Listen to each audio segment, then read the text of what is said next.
મિત્રો, આપણે 12મા ધોરણના જનીનશાસ્ત્રના 5મા પ્રકરણમાં આનુવંશિકતા અને તેના સિદ્ધાંતો, એટલે કે કયા સિદ્ધાંત પ્રમાણે, કયા નિયમ પ્રમાણે લક્ષણો એક પેઢીમાંથી બીજી પેઢીમાં ઉતરી આવે છે, તો એને લગતા આપણે જે મેન્ડલના પાયાના પ્રયોગો અને એના ઉપરથી તારવેલા નિયમો એ આપણે ગયા વખતે જોયા. આપણે મેન્ડલના 2 પ્રયોગ જોયા. એક, લક્ષણ વારસામાં કેવી રીતે ઉતરી આવે છે એ દર્શાવતો મેન્ડલનો એક સંકરણ પ્રયોગ, અને એના ઉપરથી મેન્ડલે આપેલો પ્રભુતાનો નિયમ. એમાં આપણે એવું જોયું કે જ્યારે 2 અલગ અલગ એલિલ્સ એ જ્યારે એક જ સજીવમાં હાજર હોય, કે જે બંને એલિલ્સ એક જ લક્ષણ પર અસર કરતા હોય, તો એ પૈકી કોઈ એક વ્યક્ત થાય અને બીજું વ્યક્ત ન થાય. જે વ્યક્ત થાય એને કહેવાય પ્રભાવી જનીન અથવા તો કારક, અને જે વ્યક્ત થઈ શકે નહીં, અવ્યક્ત રહે, એને આપણે કહીએ છીએ પ્રચ્છન્ન કારક અથવા પ્રચ્છન્ન જનીન. એને કહેવાય પ્રભુતાનો નિયમ. એક જ લક્ષણ પસાર કરતા બે ભિન્ન કારકો પૈકી કોઈ કારક વ્યક્ત થાય, પ્રભાવી કારક વ્યક્ત થાય, એને પ્રભુતાનો નિયમ કહેવાય. એના પછી આપણે બીજો પ્રયોગ જોયો મેન્ડલનો દ્વિસંકરણ પ્રયોગ. એની ઉપરથી આપણે એકી સંગાતે 2 લક્ષણ વારસામાં કઈ રીતે ઉતરી આવે એના અભ્યાસમાં આપણને મેન્ડલના બીજા નિયમની ભેટ મળી. એ છે કારકોનો મુક્ત વિશ્લેષણનો નિયમ, કે જ્યારે 2 લક્ષણો પર અસર કરતા જે 2 ભિન્ન કારકોની જોડી છે એ એકબીજાની અસર નીચે આવ્યા સિવાય સંતતિમાં મુક્ત રીતે વહેંચાય છે. એને કહેવાય કારકોનો મુક્ત વિશ્લેષણ અથવા વહેંચણીનો નિયમ. આટલું આપણે ગયા વખતે જોયું. હવે આપણે જોઈએ છીએ એ મેન્ડલના પછીના જે વૈજ્ઞાનિકો છે એમણે મેન્ડલના કાર્યનું પુનઃ મૂલ્યાંકન કર્યું. એટલે કે ફરી અહીં તપાસ કરી તો ખ્યાલ આવે કે મેન્ડલ છે એના નિયમ પ્રમાણે જ હંમેશા દર વખતે દરેક સજીવમાં દરેક લક્ષણ વારસામાં ઉતરી આવે એ જરૂરી નથી. જેમ કે આપણે જોયું કે એક સંકરણ પ્રયોગમાં બીજી પેઢીમાં જે લક્ષણ છે એ 3:1ની માત્રામાં ઉતરી આવે. જે દ્વિસંકરણ પ્રયોગ છે એ સાથે 2 લક્ષણ સંતતિઓમાં વારસામાં કઈ રીતે ઉતરી આવે એની અંદર આપણે 2 પેઢીમાં જોયું કે 9:3:3:1ની માત્રામાં એ લક્ષણો સંતતિમાં વારસામાં ઉતરી આવે છે. પણ હર વખતે આપણને આવું જોવા મળતું નથી. તો એના ઉપર આપણને આ બીજા 2 પ્રયોગો સમજાવ્યા છે. એમાં એક પ્રયોગ છે, એ પ્રયોગનું નામ છે અપૂર્ણ પ્રભુતા. જે મેન્ડલનો જે પ્રભુતાનો નિયમ છે એનાથી વિરુદ્ધ પ્રકારના પરિણામ આપતો આ પ્રયોગ છે. અપૂર્ણ પ્રભુતા નામ જ સૂચવે છે. જે મેન્ડલ આપવા નિયમ આપે છે એ પૂર્ણ પ્રભુતાનો નિયમ આપે છે. આપણે ભલે બોલીએ ખાલી પ્રભુતાનો નિયમ, પણ એ પૂર્ણ પ્રભુતાનો નિયમ છે. એટલે શું કે એક જ લક્ષણના 2 ભિન્ન કારકો પૈકી એક જ વ્યક્ત થાય અને બીજું વ્યક્ત ન થાય. એવું નથી કે 2 વ્યક્ત થાય કે 2માંથી અધૂરા 2 પૂરા વ્યક્ત ન થાય ને અધૂરા વ્યક્ત થાય. 2 પૈકીનું કારક એ વ્યક્ત થાય, જેમ કે ઊંચાપણું કેપિટલ ટી અને નીચાપણું સ્મોલ ટી એ વારસામાં ઉતરી આવી હોય, કેપિટલ ટી સ્મોલ ટીની જોડીના રૂપમાં એ લક્ષણ રૂપી જનીનની જોડ, તો એમાંથી ઊંચાપણું જ વ્યક્ત થાય, કારણ કે એ પ્રભાવી છે, એટલે કે પૂર્ણ પ્રભાવી છે. અને સ્મોલ ટી નીચાપણું પૂર્ણ પ્રચ્છન્નતા ધરાવે છે. પહેલું પૂર્ણ પ્રભાવી છે અને પૂર્ણ પ્રચ્છન્ન છે. તો અહીંયા મેન્ડલના પછીના વૈજ્ઞાનિકોને એવું જોવા મળે છે કે કઈ વખત આપણને પૂર્ણ પ્રભુતા જોવા નહીં મળે, અપૂર્ણ પ્રભુતા પણ જોવા મળે. એ આપણે પ્રયોગ જોઈએ અને વધારે ખ્યાલ આવશે. એની પહેલાં આપણે મેન્ડલના જે 2 પ્રયોગ જોયા એ 2 પ્રયોગની અંદર એક નાની એવી બાબત છે સમજાવવાની રહી ગઈ છે, એ પહેલાં શીખી લઈએ, પછી આપણે અપૂર્ણ પ્રભુતાની વાત શીખીએ. એ છે ટેસ્ટ ક્રોસ. ગુજરાતીમાં કહેવાય કસોટી સંકરણ, અથવા તો એનું બીજું નામ બેક ક્રોસ પણ છે. બેક ક્રોસનું વિજય થાય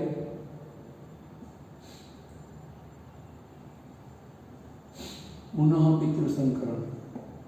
પુનઃ પિતૃ સંકરણ એટલે શું? તો આપણને ખબર છે જે પિતૃ પેઢીમાં આપણે માનો કે ઘટાડાના શુદ્ધ ઊંચા છોડને શુદ્ધ નીચા છોડ સાથે સંકલન કરાવીએ તો પહેલી પેઢીમાં આમાંથી એક ટી આવશે, આમાંથી એક ટી આવશે. તો જે આ પ્રકારના શુદ્ધ ઊંચા અને શુદ્ધ નીચા છોડ થકી જે પહેલી પેઢી ઉત્પન્ન થાય એ દેખીતું જ છે કે એ પ્રભાવી લક્ષણ મળી જ હોય, એ ઊંચા જ આપણને જોવા મળશે. પણ આ છોડ શુદ્ધ ઊંચા નથી, એને આપણે અશુદ્ધ ઊંચા કહીએ છીએ, અથવા તો એને અસમયુગ્મી પણ કહેવાય. અને એની સામે આને વિષમયુગ્મી ઊંચા પણ કહેવાય. દેખાય છે આપણને, આપણે એ લક્ષણને જમીનની જોડના રૂપમાં દર્શાવીએ તો ખ્યાલ આવે કે આ ઊંચાપણા માટે શુદ્ધ છોડ છે, આ ઊંચાપણા માટે અશુદ્ધ કે વિષમયુગ્મી છોડ છે. કારણ કે આની પાસે ઊંચાપણાના જ કારકો છે, આની પાસે ઊંચાપણું નીચાપણું બંનેના કારકો આપણને જોવા મળે છે. પણ બાહ્ય દેખાવની વાત કરો તો આ પણ ઊંચા છોડ છે, F1 પેઢીના પણ ઊંચા છોડ છે. તમને બે ઊંચા છોડ આપવામાં આવે 6 ફૂટના એટલે કે 2 મીટરની લંબાઈના, તો એમાંથી કયો છોડ છે એ શુદ્ધ ઊંચો છે અને કયો છોડ છે એ વિષમયુગ્મી કે અશુદ્ધ ઊંચો છે એ ખ્યાલ કઈ રીતે આવે? તો એની સમયુગ્મતા કે શુદ્ધતાની કસોટી કરવા માટે આપણે જે સંકલન કરીએ એને કહેવાય કસોટી સંકલન. એના શું કરવાનું? એ છોડ જ્યાંથી ઉત્પન્ન થયો છે, જેમાંથી ઉત્પન્ન થયો છે, એ આ બે પિતૃઓ છે, એ પૈકી એનું પ્રચ્છન્ન પિતૃ જોડે સંકલન કરાવવાનું. પ્રચ્છન્ન પિતૃ જોડે જો પ્રભાવી જોડે કરાવો તો ઊંચા જ મળશે, કારણ કે તમે જો આવું કરાવો પ્રભાવી સંકલન, તો આમાંથી આ ટી અથવા આ ટી એટલે આ ટી, આમાંથી બે પ્રકારના પ્રજનન કોષો બને. કુલ ઉત્પન્ન થયેલા પ્રજનન કોષો પૈકી અડધામાં આ ટી જાય અને અડધામાં આ ટી જાય. આ ટી આનું ઉત્પાદન કરે કે આ ટી આનું ઉત્પાદન કરે, તો આમાં આવું જાય, આમાં આવું થાય. પણ દેખાવામાં તો બધા ઊંચા જ થવાના, કારણ કે અહીંથી ગમે તે ટી આવે, આમાંથી ગમે તે મોટો ટી મળવાનો, અહીંથી જે ટી મળે તે એ અગત્યનું ના રાખવું. મોટો મળે નાનો મળે, અહીંથી તો મોટો મળશે, જેટલા પણ છોડ બને એમાં થકી એ ઊંચા બનશે.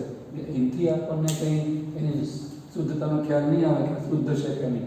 તે સામે તમે જ્યારે એનું ઊંચા શુદ્ધ છોડ જોડે સંકલન કરો તો આપણને અહીંયા જે પહેલી પેઢીમાં ઊંચા મળે છોડ, અહીંયા આપણને ઊંચા મળે. એટલે આપણે એની શુદ્ધતાની ખાતરી કરવા માટે જેમાંથી ઉત્પન્ન થાય છે એવા બે પિતૃ પૈકી જે પ્રચ્છન્ન પિતૃ છે એની જોડે આપણે સંકલન કરાવીએ છીએ. એટલે આવું થશે, આમાંથી એક જ પ્રકારના પ્રજનન કોષો બનશે. અડધામાં આ ટી જાય, અડધામાં આ ટી જાય, મતલબ બધા સ્મોલ ટી વાળા પ્રજનન કોષો બનશે. આમાંથી બે પ્રકારના પ્રજનન કોષો બને.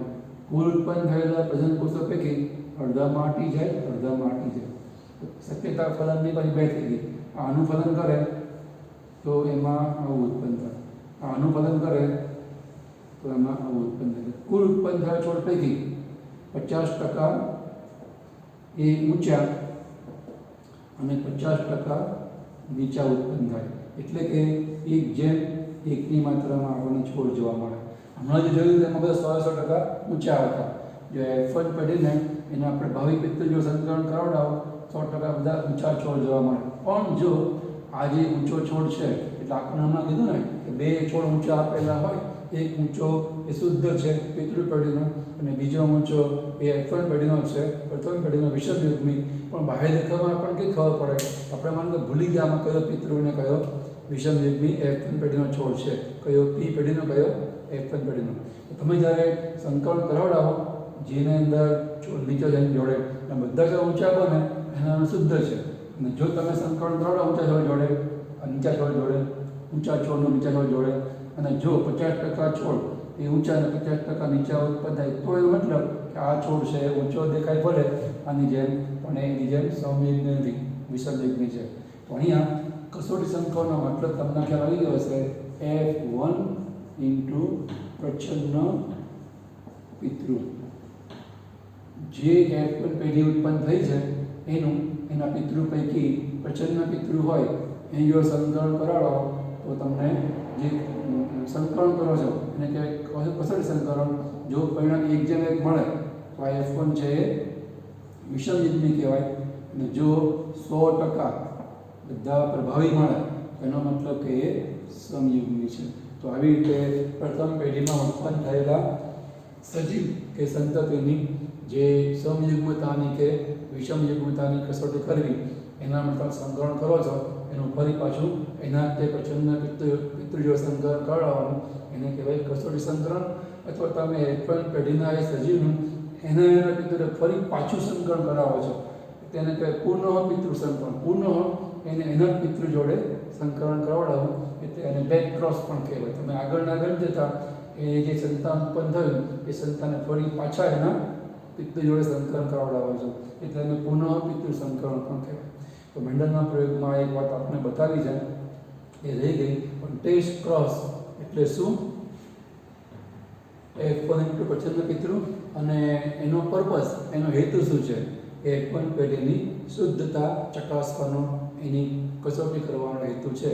તો એને કહેવાય ટેસ્ટ ક્રોસ, અથવા તો એને જૂના કોષ પ્રમાણે બેક ક્રોસ પણ કહેવાતું હતું. TC એટલે ટેસ્ટ ક્રોસ અને BC એટલે બેક ક્રોસ. તો તમને ખ્યાલ આવી ગયો છે. હવે આપણે મેન્ડલ પછીના જે વૈજ્ઞાનિકો છે એની વાત શરૂ કરીએ કે જેણે મેન્ડલના કરતાં જુદા પરિણામો છે મેળવેલા છે. એમાં જે પહેલું આપણે પ્રયોગનું પરિણામ શીખશું એને કહેવાય અપૂર્ણ પ્રભુતા. એ પ્રભુતાના નિયમને ચેલેન્જ કરે છે કે પ્રભુતાના નિયમ પ્રમાણે હર વખતે એક જ લક્ષણ પ્રસર કરતા બે ભિન્ન જનીનો પૈકી એક પ્રભાવીને પ્રચ્છન્ન એવું જરૂરી નથી. અહીંયા એ પ્રયોગ છે અપૂર્ણ પ્રભુતાનો. એ પ્રયોગ છે એ એક વનસ્પતિ પર થયેલો પ્રયોગ છે, જે વનસ્પતિને કહેવાય ડોગ ફ્લાવર અથવા એન્થિરિડિયમ અથવા સ્નેપડ્રેગન નામની વનસ્પતિ. એની અંદર જે પુષ્પો ઉત્પન્ન થાય એ મુખ્યત્વે બે પ્રકારના પુષ્પો ઉત્પન્ન થાય. એક છોડ ઉપર લાલ પુષ્પો ઉત્પન્ન થાય અને એક છોડ ઉપર સફેદ પુષ્પો છે એ ઉત્પન્ન થાય. એવા એણે બે છોડ લીધા અપૂર્ણ પ્રભુતાને ચકાસવા માટે. ડોગ ફ્લાવર, એનું ગુજરાતી શ્વાન પુષ્પ કર્યું છે, અથવા એને સ્નેપડ્રેગન પણ કહેવાય, અથવા એનું સાયન્ટિફિક નામ આપણે આપ્યું છે એન્થિરિડિયમ. સ્પેસિફિક નામ આપણે નથી આપ્યું. એમાં આપણે હમણાં કીધું એક લાલ પુષ્પવાળો છોડ લેવામાં આવે અને એનું સંકલન કરવામાં આવે એવા પુષ્પ જોડે કે જેની અંદર સફેદ પુષ્પ છે એ ઉત્પન્ન થાય છે. જ્યાંથી આપણે પ્રયોગની શરૂઆત કરીએ એ હવે પછીના સંતતિ માટેના પિતૃ કહેવાય. એટલે આપણે એને P પેઢી વડે બતાવીએ છીએ. આનું મેન્ડલના નિયમ પ્રમાણે કે મેન્ડલની કાર્ય પદ્ધતિ પ્રમાણે સ્વફલન કરાવી સાબિત કર્યું હોય કે આ લાલ પુષ્પનો છોડ એ પુષ્પના લાલપણા માટે શુદ્ધ છે. એમાંથી જેટલા પણ એ વનસ્પતિના પુષ્પમાંથી પરાગણ ફલન ફળ આવે એ ફળના બીને વાવો તો લાલ પુષ્પ જ થાય. આવું ઘણી બધી પેઢીઓ સુધી અભ્યાસ કરવામાં આવે અને લાલ પુષ્પ તે ઉત્પન્ન થાય એનો મતલબ એની પાસે લાલ રંગનું જ કારક છે બંને. એટલે એને આપણે આરની જોડ વડે આ રીતે બતાવીએ છીએ, જેના કારણે એની અંદર જેટલા પણ એમાંથી છોડ ઉત્પન્ન કરો તો એની અંદર લાલ પુષ્પ તે ઉત્પન્ન થાય છે. એવું ને એવું સફેદ પુષ્પ માટે પણ સાબિત કરી શકાય કે કર્યું હોય એમણે કે આ સ્વફલનથી સફેદ પુષ્પવાળો છોડ છે એ પણ સેંકડો પેઢી સુધી સફેદ પુષ્પ તે ઉત્પન્ન કરે છે. એટલે સફેદપણા માટે, વ્હાઇટનેસ માટે એ શુદ્ધ છે, સમયની છે એવું કહેવાય. જો અહીં અંદર સફેદ રંગ સિવાયનું બીજું કારક હોત તો કોઈક પેઢીમાં તો એ વહેંચાવું જોઈએ ને. મુક્ત વહેંચણીના નિયમ પ્રમાણે, કારકોના વિશ્લેષણના નિયમ પ્રમાણે એ ક્યાંક તો કોઈ પેઢીમાં દેખાવું જોઈએ. પણ સેંકડો પેઢી સુધી સફેદ પુષ્પમાં જેટલા પણ છોડ ઉત્પન્ન થાય બધા સફેદ જ તે ઉત્પન્ન થાય છે.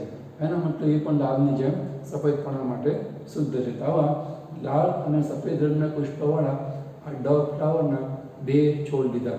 હવે એમનું સંકલન કરીએ તો F1 પેઢીમાં વર્ગીકરણ થઈ અને જનનકોષ દ્વારા આમાંથી કોઈ પણ એક R આવશે, આમાંથી કોઈ પણ એક W આવશે. હવે અહીંયા છે ને મેન્ડલના નિયમ પ્રમાણે અપેક્ષા શું હોય, એક્સપેક્ટેડ રિઝલ્ટ શું હોય કે લાલ રંગના પુષ્પ થવા જોઈએ કાં સફેદ રંગના પુષ્પ થવા જોઈએ. જે રંગ પ્રભાવી હોય એ રંગ F1 પેઢીમાં જોવા મળે.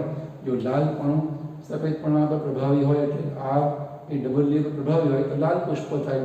સફેદપણું લાલપણા પર પ્રભાવી હોય તો W R પર પ્રભાવી છે, R પછી W પ્રભાવી તો પુષ્પ સફેદ થવા જોઈએ. લાલ કે સફેદ આપણે જોવાનું હોય કયો લક્ષણ કે જનીન કે કારક એ પ્રભાવી છે, એ પ્રકારનો રંગ આપણને F1 પેઢીમાં જોવા મળે. એવી અપેક્ષા આ પ્રયોગ કરનારને હોય. એના બદલે એમની ધારણાથી વિરુદ્ધ અહીંયા લાલ રંગના પુષ્પ જોવા મળતા નથી, સફેદ રંગના પુષ્પ પણ જોવા મળતા નથી. એના બદલે એમને ગુલાબી રંગના પુષ્પ જોવા મળે છે. આનો અર્થ આપણને ખ્યાલ આવે કે લાલ અને સફેદ રંગ બંને વ્યક્ત થાય છે. અને આપણને ખબર છે લાલ સફેદનો મિશ્રણ મતલબ ગુલાબી.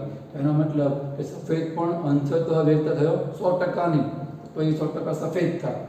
લાલ 100% વ્યક્ત થયો નહીં તો પુષ્પ 100% લાલ થાય. લાલ અડધો વ્યક્ત થયો અને સફેદ પણ અડધો વ્યક્ત થયો તો બેયની અધૂરી અભિવ્યક્તિના કારણે એમની મિશ્રિત અભિવ્યક્તિ પૂર્ણ થાય. એ લાલ સફેદનું મિશ્રણ એ પૂર્ણ અભિવ્યક્તિ આપણને ગુલાબી તરીકે જોવા મળે છે. તો આવી રીતે અહીંયા એ બંને કારકો છે એ અપૂર્ણ પ્રભાવી છે એમ કહેવાય. સફેદપણું લાલપણા ઉપર 100% પ્રભાવી નથી કે વાઇસ વર્ષા ઉલટું લાલપણું સફેદપણા ઉપર પણ 100% પ્રભાવી જે મેન્ડલ માનતા હતા.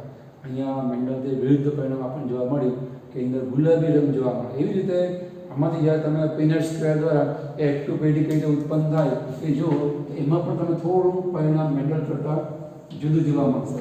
અહીંયા આવો નવો છોડ બીજો લેવામાં આવે અને તમે જ્યારે એનું સંકલન કરાવડાવો ગુલાબી પુષ્પવાળા છોડનું, ત્યારે આમાંથી માનો કે પરાગર લઈએ.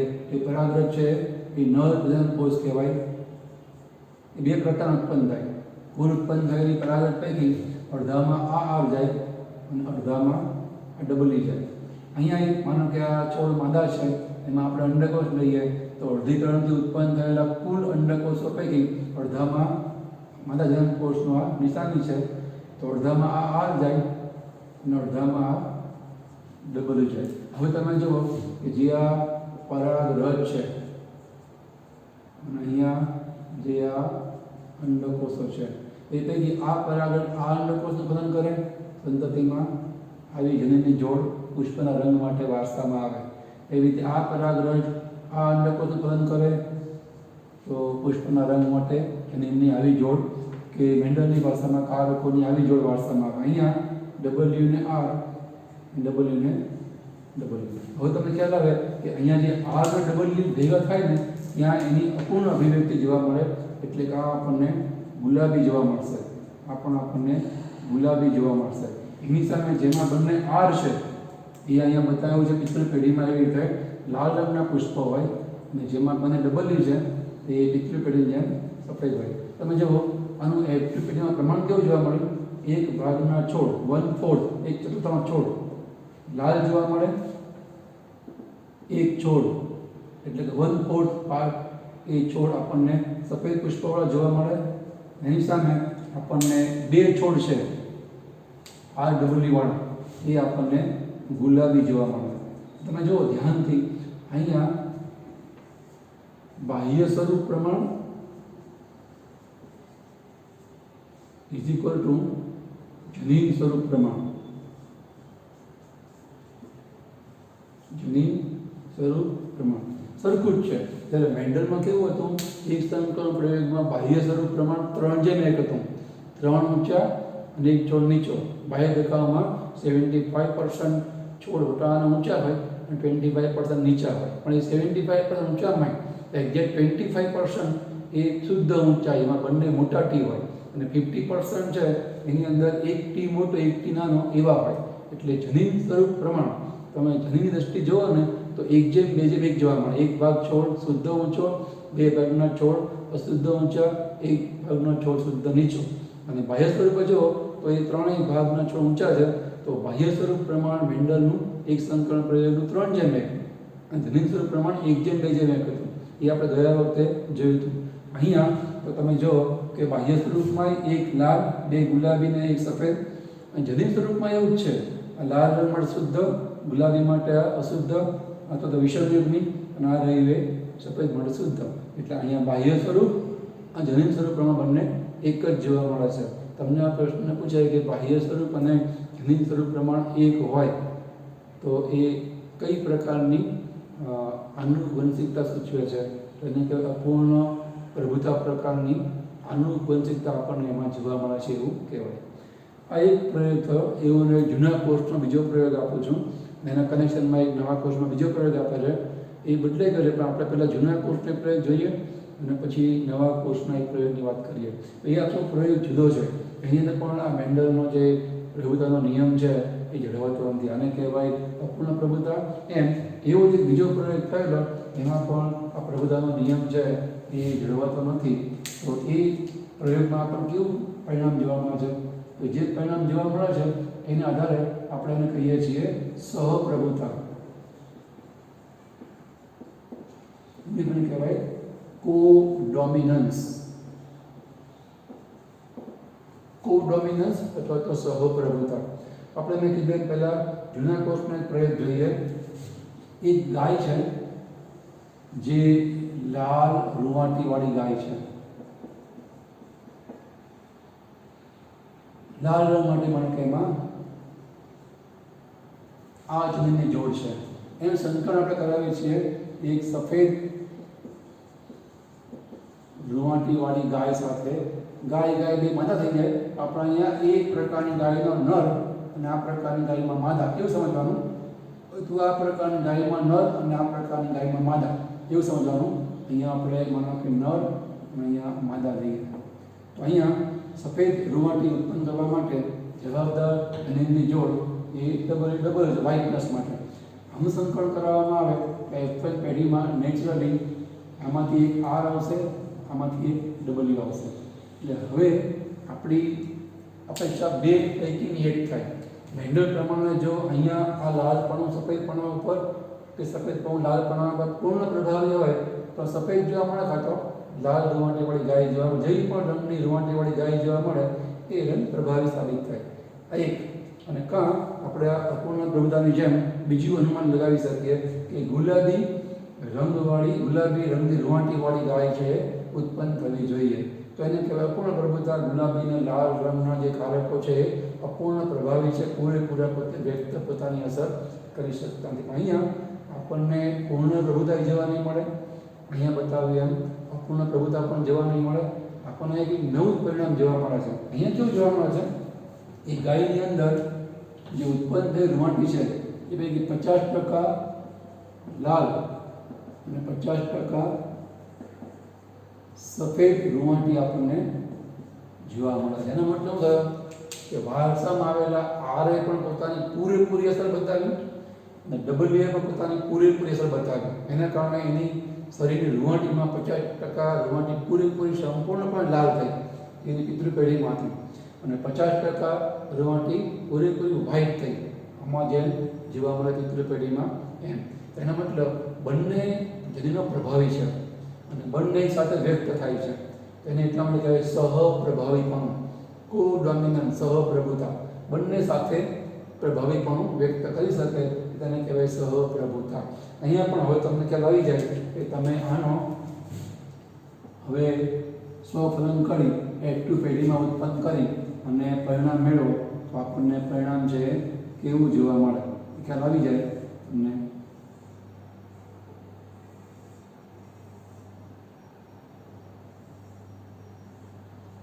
આમાંથી શુક્રકોષો ઉત્પન્ન થાય, 50%માં આર જાય, 50%માં ડબલ્યુ.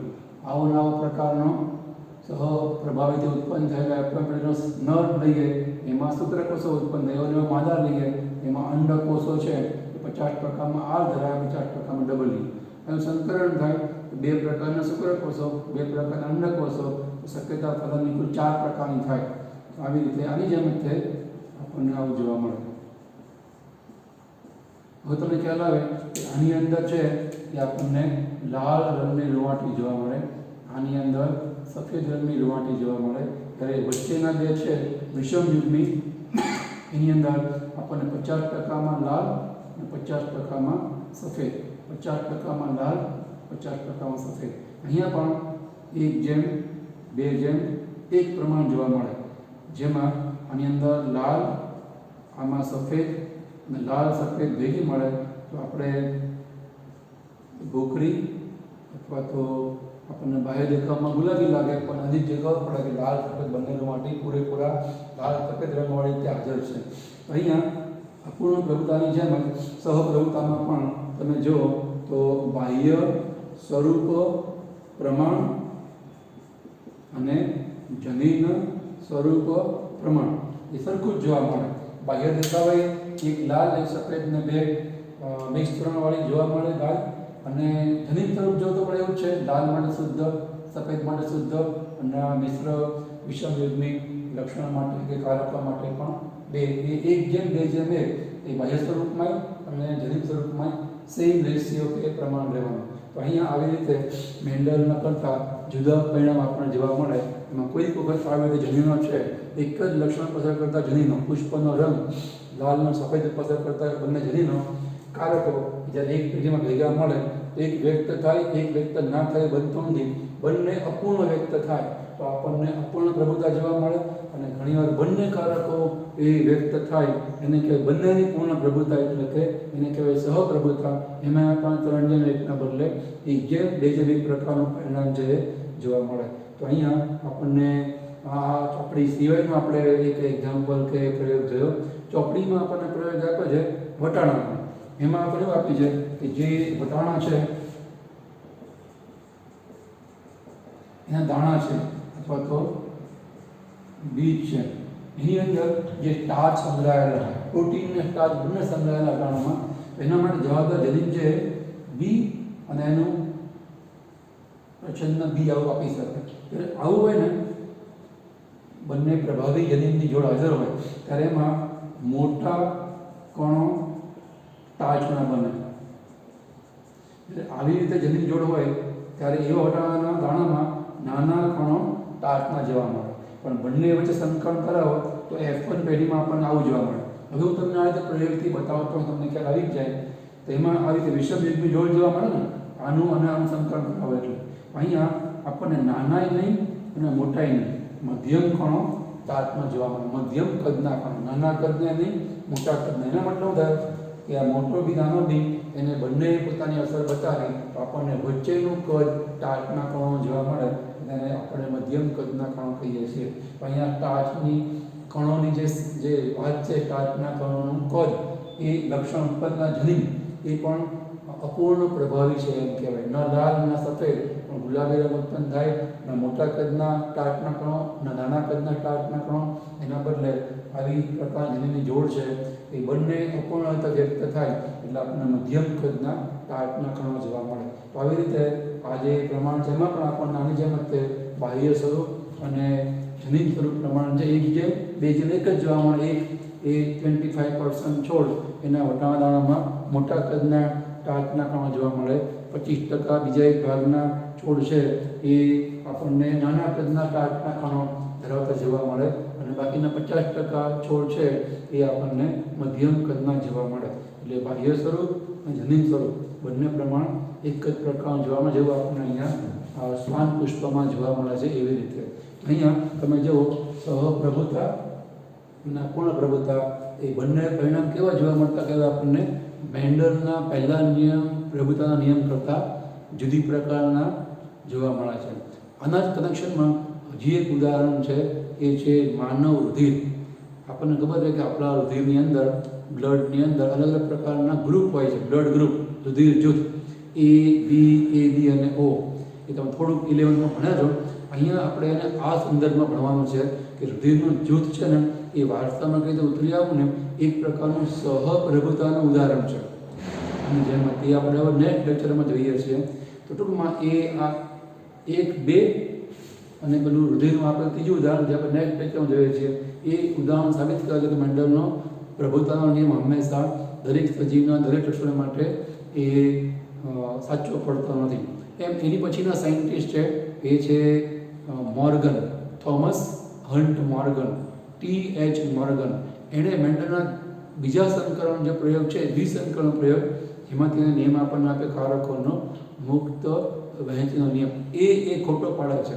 એ નિયમ સાચો છે પણ દરેક વખતે અહીંયા જેમ જોવા મળે છે કે મેન્ડલનો પ્રભુતાનો નિયમ છે જળવાતો નથી, એમ એને જે પ્રયોગ કરેલો એ ડ્રોસોફિલા ફળમાંથી પ્રયોગ કરીને સાબિત કર્યું કે હંમેશા કારકો મુક્ત રીતે વહેંચાય એવું જરૂરી નથી. ઘણીવાર કારકો મુક્ત રીતે નથી પણ વહેંચાતા. એનું કારણ આપણે એના પ્રયોગમાં ભણશું. આ બધી વાતો પોસ્ટ મેન્ડલિયન સાયન્ટિસ્ટની, મેન્ડલ પછીના વૈજ્ઞાનિકોની કે જેમણે મેન્ડલના નિયમો ઘણીવાર જળવાતા નથી એવું સાબિત કર્યું કે વ્યવહારમાં ઘણા સજીવોના ઘણા લક્ષણો માટે જવાબદાર ઘણા કારકો એવા છે કે જે મેન્ડલના નિયમ પ્રમાણે વર્તતા નથી. બરાબર, એ આપણે હવે આગળના લેક્ચરમાં જોઈશું. અહીંયા તો રાખીએ છીએ. આ બંને પ્રયોગનું પરિણામ સમજો, તમારી નોટબુકમાં નોંધ તૈયાર કરવા પ્રયત્ન કરો. આપણે નેક્સ્ટ લેક્ચરમાં મળીએ. અહીંયા આપણે અટકીએ છીએ.